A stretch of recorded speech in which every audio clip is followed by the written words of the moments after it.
Welcome to the deep dive. Great to be here. Today, we're firing up a pretty fascinating story, the rise of the No Surrender Motorcycle Club. Right, the international group that started in the Netherlands. Exactly. We've got a detailed Wikipedia entry as our roadmap, basically. Yeah, it looks pretty comprehensive. We'll explore where they came from, the surprising, scope of their activities. And where things stand now. So, yeah, get ready to go deep with us on this one. It's definitely compelling, thinking about how these kinds of groups gain traction, especially globally. Mm-hmm.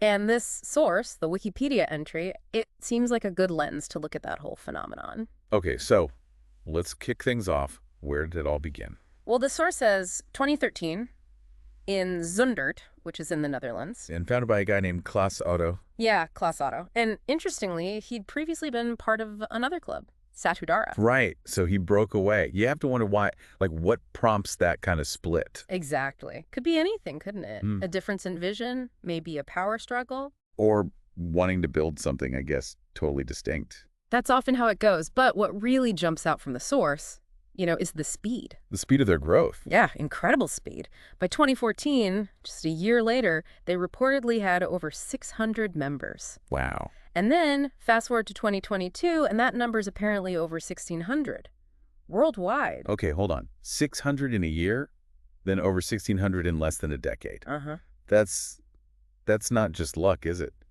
There must have been a powerful draw or maybe really effective outreach. Something definitely clicked. It speaks volumes about their appeal or their methods.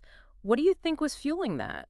That is the big question. Maybe tapping into something, a desire for, I don't know, that kind of biker camaraderie or maybe a bit of rebellion. Could be. Something that maybe wasn't being offered elsewhere? Possibly. And here's where it gets really interesting.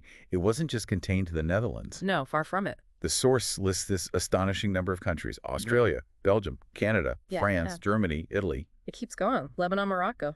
Even New Zealand, Norway, Russia, Serbia. It's a massive list. Spain, Suriname, Sweden, Thailand, Turkey, UK, US. That's a truly global footprint. You just wonder, how do you coordinate something like that? Right, across all those borders and cultures. Well, it really highlights how easy it is now, doesn't it, for groups to connect and organize internationally. The internet, maybe. Social media. Almost certainly plays a huge role. And the source, it specifically points out Canadian chapters, Alberta, Quebec. And a national chapter in Peterborough, Ontario. So that suggests, a deliberate strategy, not just random spread, but actual planning to establish themselves. What would be the advantage, though, of having such a huge, widespread network? Well, access to different resources, maybe. Different connections in different places. Different perspectives, too, perhaps. Possibly. And the leadership, the demographics. Yeah. That also paints a fascinating picture. How so? The source indicates leaders often came from the Dutch traveler community, or they had Turkish and Kurdish origins. And the members themselves are described as multi-ethnic. Lots of Dutch, Turkish, Kurdish individuals mentioned specifically. So quite a diverse mix, then. Very much so. Which makes you think, what kind of dynamics would that create inside the group? Yeah, good question. What's the unifying force? Is it just the bikes? Or is it some ideology? Or maybe just that sense of belonging that these kinds of groups often provide. Could be. I mean, that multi-ethnic thing could be a strength, right? Different skills, connections. Absolutely. But, it could also lead to internal frictions sometimes, potentially. So what's the glue holding it all together? That's the mystery, isn't it? Yeah. Now, inevitably, a lot of these groups operating, let's say, outside the mainstream. There's controversy. Exactly. Significant events, controversies, the source details, quite a few. Like the founder leaving. Klaas Otto, he left in February 2016. Yeah, that feels like a big moment. A founder walking away. What kind of impact would that have, do you think, on the club's direction? Oh, huge, potentially. Founders leaving can signal all sorts of things. Internal fights, a change in philosophy. Or maybe outside pressure. Could be.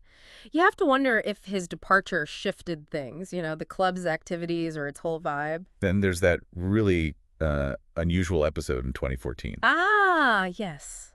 The members going to Iraq. Right. 3 members reportedly went to Iraq to fight with Kurdish forces against the Islamic State. Yeah. Not exactly your typical weekend ride out, is it? No. What was your reaction reading that? It's kind of startling. It definitely throws you a curveball, but the source makes a key point here. Which is? That the Dutch authorities apparently didn't see the act itself as inherently a crime. Huh. Yeah. which just highlights how complex these things are, right? Citizens involved in foreign conflicts, how different countries view that legally. Yeah. And the motivation.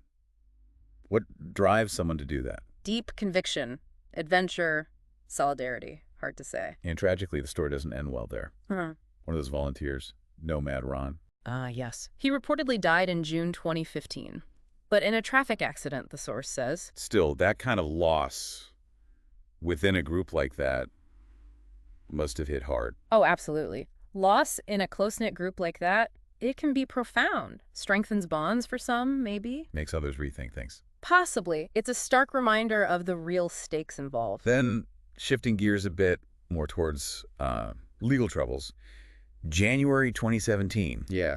Police raid the clubhouse in Emmen. Right. And the authorities report involvement in drug trading, both hard and soft drugs. Okay, so this starts to sound a bit more like the stereotype people sometimes have of, outlaw motorcycle clubs. Unfortunately, yeah. These kinds of allegations aren't exactly unheard of for groups on the fringes. A big police raid like that suggests they thought it was serious. Definitely implies law enforcement had gathered significant intelligence, believed serious criminal activity was happening. And all this, it seems like it led to a very decisive move from the Dutch authorities. The ban. The permanent ban of no surrender in the Netherlands. And not just one ruling.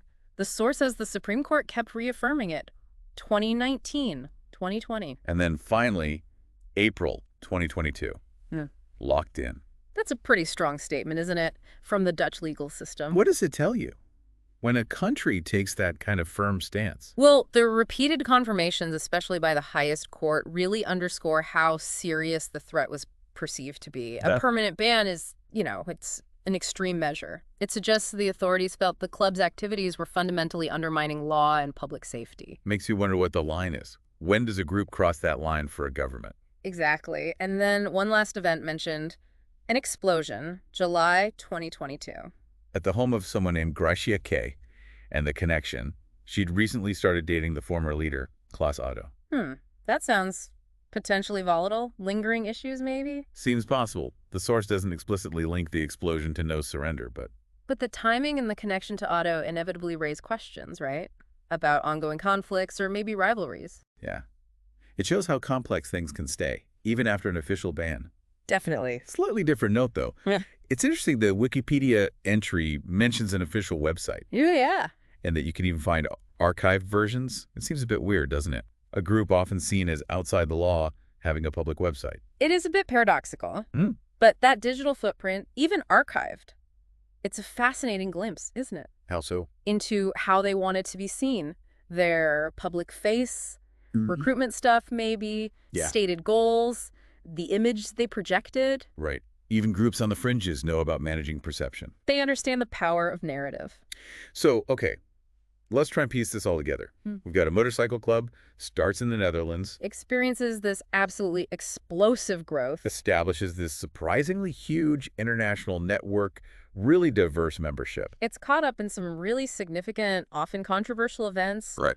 Fighting ISIS, drug raids. And ultimately gets slapped with a permanent ban in its home country. It's quite a ride. It really is. The story of No Surrender MC, just based on this source, it really underlines these complex dynamics of group formation today. How easily things go international. Yeah, that ease of expansion and that constant tension between, individual freedom, group identity, and the power of the state.